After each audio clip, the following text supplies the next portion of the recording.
네, 4월 총선 패배를 두고 여당 내에서 한동훈 전 비대위원장 책임론이 다시 불거지고 있습니다. 한편 민주당에서는 국회의장 자리를 놓고 당 안팎에서 다양한 목소리가 나오고 있는데요. 두 분과 함께 이회 정치권 소식 짚어보도록 하겠습니다. 정광재 국민의힘 대변인, 장윤미 변호사 나오셨습니다. 두 분 어서 오십시오. 네, 안녕하세요. 네, 안녕하십니까. 자, 휴일인 오늘도 정치권의 시계는 아주 빠르게 계속해서 돌아가고 있습니다. 먼저 오늘 이 국민의힘의 3040 세대 모임인 천목회 이야기부터 해볼까 하는데, 자, 어제 밤샘 토론을 마치고 오늘 입장문을 발표를 했는데, 우리의 비겁함을 통렬히 반성한다. 여러 총선 패배의 원인들을 짚으면서 이야기들을 내놨거든요. 네. 어떻게 보셨습니까? 저는 기본적으로 당내 민주주의를 기반으로 당내에서 여러 가지 다양한 목소리가 나오는 것은 중요하다고 생각합니다. 그것이 건전한 당의 발전을 위해서도 반드시 필요한 일이라고 생각하는데요. 오늘 나온 우리의 비겁함을 통렬히 반성한다. 이 부분에 대한 그 앞부분의 설명은 그거죠. 공정과 상식의 붕괴 과정에서 자신들이 목소리를 내지 못했다. 이런 얘기인데요. 소장파는 분명히 개혁적인 목소리를 내야 하고 낼 수 있다고 생각합니다. 예. 다양한 목소리가 나오는 게 당의 건전한 발전에도 도움이 된다고 생각하기 때문에 이런 얘기들을 중심으로 우리 당이 지금 비대위 체제고 앞으로 리더십을 확보하는 과정에서도 이게 중요한 하나의 나침반은 될 수 있다고 생각합니다. 예, 알겠습니다.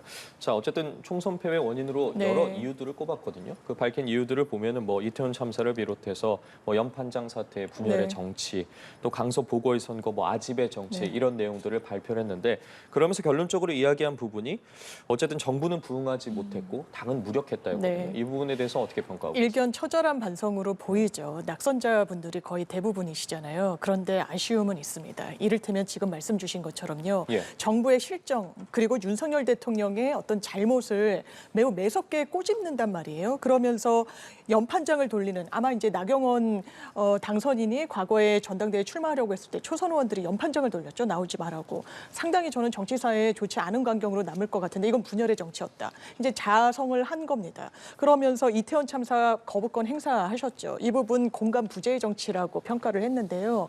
그러면서 공감 부재의 정치엔 또 뭐가 있습니까? 최상병 특검이 있다고 봐야 되지 않겠습니까? 국민들이, 많은 분들이 원하고 계시죠. 공수처 수사만으로는 부족하다는 게 지금 국민 여론 아니겠습니까? 그런데 그 부분에 대해서는 대통령과 또 뜻을 같이 하는 어떤 입장을 냈습니다. 이건 공수처 수사부터 지켜보는 게 맞다. 그리고 김건희 여사와 관련해서도 검찰 수사를 지켜보겠다는 원론적인 차원의 입장을 내시더라고요. 이걸로는 처절한 반성이 있다고 보기 어려울 겁니다. 그리고 이 정도 수위의 반성이 있었을 때 그렇다면 그 이후 얼마나 당내 파장이 있을 것인가, 울림이 있을 것인가, 윤석열 대통령이 과연 이런 목소리를 수용하실 것인가가 정말 이 목소리가 의미가 있는지 아닌지를 좀 판가름할 수 있는 잣대 아니겠습니까? 그런데 윤석열 대통령께서 그때 지난 기자회견을 보더라도 크게 바뀌신 것 같지 않습니다. 이런 목소리가 그냥 하나의 선언으로 끝날까 봐 좀 우려됩니다. 예, 알겠습니다. 어쨌든 총선 국민의 입장에서는 총선 패배와 관련돼서 계속해서 거론되고 있는 인물이 한동훈 전 비대위원장인데, 자, 오늘 천목회 같은 경우에는 어쨌든 이 한동훈 전 비대위원장의 책임론과 관련해서는 좀 회의적인 입장을 드러냈다고 봐야 되지 않겠습니까? 어느 특정의 개인의 잘못이라고 총선을 평가하기는 좀 무리가 있을 거라고 생각합니다. 그리고 한동훈 책임론에서 한 걸음 더 나아간 게 이런 거잖아요. 이번 전당대회를 할 때 한동훈 전 비대위원장이 그러면 당대표로 출마해야 하는가 말아야 하는가, 이 부분에 대한 얘기로 귀결될 수밖에 없을 것 같다고 생각하는데요. 첫 번째 이 책임론은 이런 거였습니다. 한동훈 전 비대위원장이 책임을 지고 총선 책임을 지고 사퇴하는 것으로 이루어졌었는데, 두 번째 책임론은 이런 식으로 가는 것 같아요. 그러니까 책임지고 사퇴한 것에서 벗어나서 그러면 책임지고 당이 재건할 수 있는 방향을 당대표가 돼서 맡아보는 건 어떻겠느냐, 이런 여론도 형성되고 있는 것 같습니다. 그게 이제 홍준표 대구시장이라든가 여러 다른 당내에서 한동훈 책임론이 너무 비등하다 보니까 반대의 목소리가 커지면서 한동훈 등판론으로까지 이어지고 있는 것 같은데요. 이 부분에 대해서는 여러 사람들이 얘기하는 것처럼 한동훈 전 비대위원장의 결심이 우선돼야 할 거라고 생각합니다. 예, 결국에는 이 말씀해 주신 부분과 좀 연관된 부분인 것 같은데, 앞서 열린 이 국민의힘 총선 백서특위 회의에서 네. 황우여 비대위원장 같은 경우에도 관련해서 이런 이야기를 했단 말이에요. 아무래도 개인 책임을 좀 추궁하지 말고 당대표가 사퇴한 걸로 좀 정치적 책임은 우리가 봉합을 하자. 이 부분에 대해서는 좀 어떻게 저희가 평가를 해봐야 될까요? 한 언론에서도 평가를 이 말은 사실 총선 백서에 한동훈 책임론을 거론하지 말라는 사실상의 지시다라고 기사를 했던데 전 매우 동감합니다. 그런데 천목회에서도 입장이 나온 것처럼 물론 총선 한 사람의 잘못으로 귀결되는 거 아니죠. 그렇지만 한동훈 비대위원장의 잘못과 실수는 분명히 있었던 겁니다. 그리고 원톱 체제로 치른 거 아니겠습니까? 본인의 얼굴로 치르겠다고 자신만만하게 여러 차례 언급이 있었고요. 그리고 많은 이 정치 슬로건을 민주당 심판론으로 가져갔습니다. 동료 시민 언급하셨지만 동료 시민들이 거기에 이 소구가 없었던 거 아니겠습니까? 그렇다면 그 잘못을 제대로 지적조차 하지 못한다. 그리고 한동훈 전 위원장의 잘못을 언급조차 총선 백서에 남기지 못한다? 전 그러면 총선 백서 왜 남기는지 모르겠습니다. 그 이유는 다음 총선 그리고 뭐 지방선거 여러 선거를 대비하기 위함인데 누구의 잘못을 시시비비를 따짐이 아니라 정확한 원인 진단을 하는데 한동훈 전 위원장이 빠질 수는 없다고 생각합니다. 예, 알겠습니다. 자, 관련해서 말씀을 해주셨는데 네. 이 부분과 연관된 부분이 결국 황우여 비대위원장의 발언이 예. 어쨌든 좀 한동훈 저격설과 관련해서 진화를 하는 듯한 모습을 보이면서도 일각에서는 한 전 위원장이 좀 정치 복귀에 좀 견제구를 던진 게 아니냐 이런 해석들도 있거든요. 제가 어제 황우여 비대위원장하고 좀 말씀을 나눌 기회가 예. 있었습니다. 거기서 이런 것에 대한 의미가 뭐 중의적으로 해석될 수 있기 때문에 어떤 뜻이냐라는 게 화제가 됐었는데 이런 예. 말씀하시더라고요. 책임을 개인으로 돌리는 것이 당에 도움이 되지 않는다. 그리고 당의 분열보다는 지금 통합이 중요한데 특정인 그러니까 한동훈 전 비대위원장의 책임으로 돌리는 것이 자신이 비대위원장으로서 당을 재건하는데 얼마나 도움이 되겠느냐라는 취지의 말씀을 하셨는데 저는 이것이 뭐 한동훈 전 비대위원장의 조기 등판론을 지원하기 위한 것이냐 아니면 뭐 반대하기 위한 것이냐라는 의미를 두기보다는 이번 그 총선 패배의 책임을 개인 책임으로 두기보다는 당 전체가 나눠지고 그러한 책임에서 자유로울 수 없는 사람들끼리 더 열심히 해보자라는 뜻으로 해석했습니다. 예, 어제 황우여 비대위원장 직접 좀 만날 기회가 있다고 하셨는데 뭐 네. 전당대회든가 뭐 따로 이야기 나누거나 좀 들은 이야기는 없으십니까? 뭐 전당대회 일정과 예. 관련해서 뭐 지난번에 약간의 뭐 이제 연장이 될 수 있을 것이다라는 여지의 말씀을 하셨었는데 본인으로서는 이 처리 과정에서 일부 뭐 그 연장이 될 수도 있겠지만 가능한 한 일찍 채우겠다는 생각에는 뭐 변함이 없으신 것으로 확인했습니다. 예, 알겠습니다. 그렇다면 앞서 말씀해주신 부분에 이어서 그렇다면 이러한 좀 분위기들이 한동훈 전 비대위원장의 좀 복귀 시기에 대해서 많이들 관심을 갖고 있지 않습니까? 이번 전당대회를 통해서 좀 복귀를 하는데 걸림돌이 될 거라고 보십니까? 책임론과 관련해서. 한동훈 책임론은 이미 예. 저는 국민의힘 내부에서는 정리가 된 것 같습니다. 이 부분을 더 이상 문제 삼지 않기로 한 것 같은 분위기입니다. 한동훈 전 위원장이 전당대회 출마를 결심을 굳힌다면 이 총선 책임론이 별로 문제는 될 것 같지 않습니다. 왜냐하면 지금 국민의힘의 리더십이 없거든요. 한동훈 전 위원장의 빈자리가 굉장히 크게 보입니다. 좀 자중질환하고 한 목소리를 내지 못하고 좀 윤심을 뭐 눈치를 본다 아니다 뭐 원내대표 선거를 하는데도 상당한 좀 잡음이 있기도 했었고요. 그렇다면 상대적으로 한동훈 전 위원장의 빈 공간이 크게 보이고 그렇다면 한 전 위원장이 등판할 수 있는 여건은 더 크게 열렸다고 봐야 되겠죠. 황우여 위원장이 지금 6말 7초로 예정됐던 전당대회도 연기할 수 있다? 그러면 반성하고 공부하고 나오겠다라고 하는 한 전 위원장한테도 더 그 시간을 벌어주는 셈 아니겠습니까? 여러 국면이 한 전 위원장한테 유리하게 돌아가고 있기 때문에 저는 한 전 위원장이 이 기회를 정치적인 기회를 그냥 놓치고 2년 뒤에 뭐 보궐선거나 4년 뒤에 그 대선으로 3년 뒤에 대선으로 직행한다? 전 정치인으로서 그 선택을 하긴 쉽지 않을 것 같습니다. 예, 말씀해주신 부분처럼 좀 소위 말하는 친윤계에 대해서도 한동훈 전 비대위원장에 대한 책임과 관련해서 좀 분위기가 바뀌고 있다 이런 이야기들 나오고 있지 않습니까? 네. 좀 당내에서 나오는 분위기나 관련된 내용 좀 어떻게 진단하고 계세요? 지금 앵커께서 말씀하신 게 아마 뭐 이철규 의원이 본인의 선택의 문제지 누가 나오라 말라 할 문제는 아니다라고 하신 것을 언급하신 예. 것으로 해석이 되는데요. 그야말로 저는 한동훈 전 비대위원장의 등판은 본인의 권력 의지, 그러니까 자신이 어떤 정치로 국민에게 어떤 공공선을 추구하는 정치인으로서의 삶을 살겠다라는 의지를 보여주는 게 중요하다고 생각합니다. 그리고 지금의 뭐 정치 공학적 상태 때문에 그러니까 뭐 우리 당의 리더십 공백이라든가 대통령의 지지율이 낮다라던가 이런 것보다는 본인의 의지가 가장 중요하다고 생각합니다. 그런데 최근으로 올수록 한동훈 책임론이 자꾸만 커질수록 이러한 책임론에서 자유로울 수 없는 한동훈 전 비대위원장의 등판론 역시 커질 수밖에 없는 것 아닌가, 저는 그렇게 판단하고 있습니다. 예, 알겠습니다. 그렇다면 이번엔 좀 주제를 바꿔보도록 하겠습니다. 민주당 이야기를 좀 해볼 텐데, 자, 내일 이제 국회의장 후보를 뽑는 경선을 치르게 됩니다. 지금 이제 뭐 교통 정리설에 나섰다, 네. 뭐 여러 이야기들이 나오고 있고 이재명 대표의 의중이 어떠하다 계속해서 나오고 있는데, 결과적으로 뭐 추미애 당선인, 우원식 의원 두 후보의 명심 전쟁이라고 해야 될까요? 명심을 좀 얻기 위한 이런 행보들에 대해서는 어떻게 판단하고 계세요? 국회의장 선거는 민주당의 당선인들이 선거를 하는 부분이지 않습니까? 그러니까 이것은 이재명 대표의 당내의 어떤 주도권이 상당히 강하다라는 걸 보여주는 한 방증인 것 같습니다. 왜냐하면 추미애 당선인 같은 경우에도 한 라디오 방송에, 한 유튜브 방송에 나와서 다른 후보들한테는 나오시냐라고 그냥 언급하고 말뿐이었지만 본인한테는 대단히 적극적으로 지지하는 듯한 언급을 했다라고 이야기를 하고요. 우원식 의원 같은 경우에도 형님이 나가셔야 되지 않겠습니까라고 이재명 대표가 이야기했다라고, 다들 이재명 대표의 마음은 나에게 향했다라고 이야기를 하고 있는 거 아니겠습니까? 어떻게 보면 좀 낯선 풍경이기도 한데요. 국회의장직이라는 이제 당적을 포기해야 되는 입법부의 수장인 지위를 좀 감안했을 때 좀 낯선 풍경이 펼쳐지고 있는 것도 사실이지만, 그만큼 이제 민주당 안에서 어쨌든 선출을 받아야 국회의장도 되는 부분이다 보니까 이 부분이 민주당의 당선인들한테 소구력이 있다고 두 후보가 생각을 하는 것 같습니다. 예, 말씀해 주신 것처럼 두 후보 모두 뭐 이재명 대표가 좀 본인에게만 좀 말한 부분들이 있다라고 하면서 명심을 강조하고 있는 모양새인데, 좀 예. 이러한 야당의 상황에 대해서는 어떻게 평가하세요?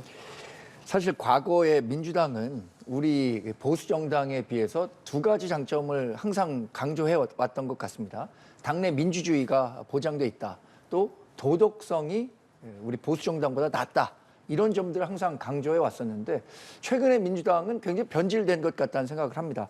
당내 민주주의는 사라지고 추대, 옹립 이런 것만 있는 당내의 상황을 보면서 민주당에서 이 민주는 어디로 갔는가라는 부분에 대한 의문을 제시하는 분들이 많아졌고요. 또한 도덕적인 상황과 관련해서도 뭐 여러 사람들이 사법 리스크와 여러 가지 이 도덕적인 위험에 놓여 있는 것 아니겠습니까? 그런데 이런 상황에서 이재명 대표가 지원하는, 그러니까 명심을 얻은 국회의장이 탄생한다는 것 자체가 우상호 의원이 얘기한 것처럼 국가의전서열 2위에 있는 국회의장 자리를 당대표의 마음을 따라서 선출해야 하는 상황이 상당히 뭐 민주당이 지금 갖고 있는 가장 큰 문제점이 아닌가, 이렇게 자문해봐야 하지 않을까 생각합니다. 민주당 스스로. 예, 알겠습니다. 어쨌든 내일 이제 경선이 치러지니까 결과가 어떻게 나올지, 그리고 그 결과에 따라 어떤 이야기들이 좀 붙어질지는 좀 지켜봐야 할 것 같습니다. 자, 이번엔 이 내용을 좀 살펴보도록 하겠습니다. 김건희 여사 의혹을 수사하는 검찰 지휘부가 네. 교체가 됐습니다. 관련해서 이제 특검 공방도 계속해서 격화를 하고 있는 상황인데, 자, 검찰 지휘부가 바뀐 부분이 김건희 여사와 관련된 의혹 수사에 좀 어떠한 방식으로든 영향을 미칠 거라고 보십니까? 영향을 미치기 위한 인사라고 볼 수밖에 없겠죠. 왜냐하면 검찰, 뭐 전직 검찰총장이라고 해서 오늘 조간에도 소개가 됐는데요. 대통령의 가족을 수사하는데 수사 라인을 교체한 전례를 찾기 어렵다는 겁니다. 검찰 내부에서는 또 어떤 목소리가 나오고 있습니까? 군사작전 하듯이 본인이 인사 대상자인데도 매일 보고 알았다는 거예요. 왜 그렇게 수사를 합니까? 1, 2, 3, 4 차장을 다 교체했습니다. 이원석 검찰총장의 수족을 어떻게 보면 다 제거한 겁니다.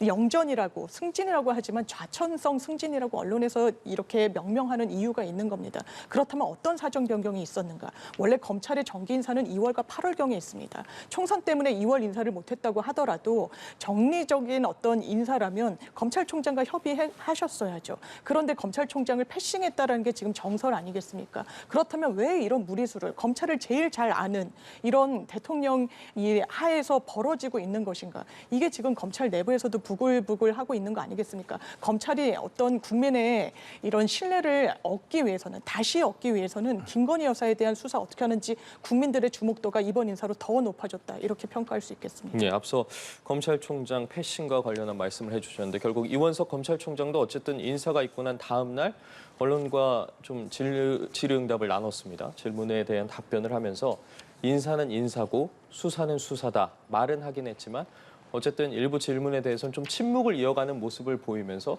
좀 심기가 불편한 모습을 드러낸 거 아니냐, 이런 분석들도 나오고 있는데, 좀 의견 조율이 없었다고 보십니까? 어떻게 보세요? 근데 인사라는 걸 하다 보면 저도 뭐 조직 생활을 오래 해봤지만 인사에 100% 만족할 수 있는 사람들이 있겠습니까? 그리고 인사라는 게 군사작전하듯이 뭐 전격적으로 이루어졌다고 하는데 자신의 인사 내용을 미리 알 수 있는 조직원들이 있을까요? 인사는 인사권자의 권한이 충분히 행사돼야 한다고 생각합니다.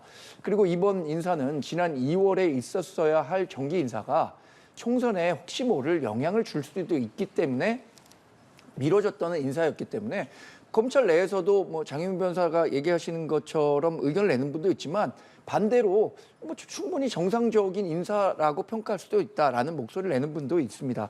그리고 이원석 검찰총장이 얘기한 것처럼 수사는 수사고 인사는 인사입니다. 지금 많은 분들이 이 김건희 여사를 둘러싼 사안에 대해서 관심을 갖고 이번 인사로 더 많은 관심이 높아졌다면 검찰이 이 문제를 어떻게 처리하는가에 대해서 더 많은 관심을 갖고 보고 계실 텐데 검찰도 자신의 명예와 명운을 걸고 충분히 수사를 잘할 거라고 기대하고 있습니다. 예, 알겠습니다. 그럼 이어서 좀 이 내용도 짚어보도록 할 텐데 오늘 이제 부처님 오신 날을 맞아서 조계사에서 행사가 열렸고 이 자리에서 이제 윤석열 대통령이 행사를 마치고 퇴장을 하는 과정에서 조국 대표와 만나서 눈인사를 나눴어요. 네. 이제 그 둘이 만났던 시기를 되돌아가 보면 2019년 7월에 만났으니까 한 5년이 조금 안 됐더라고요. 네. 오랜만에 윤석열 대통령과 조국 대표가 만났고 그 과정 속에서 앞서 조국 대표 같은 경우에는 윤 대통령에게 정중히 드릴 말씀이 있다. 네. 계속해서 좀 만남을 요구하지 않았습니까? 어떻게 보셨어요?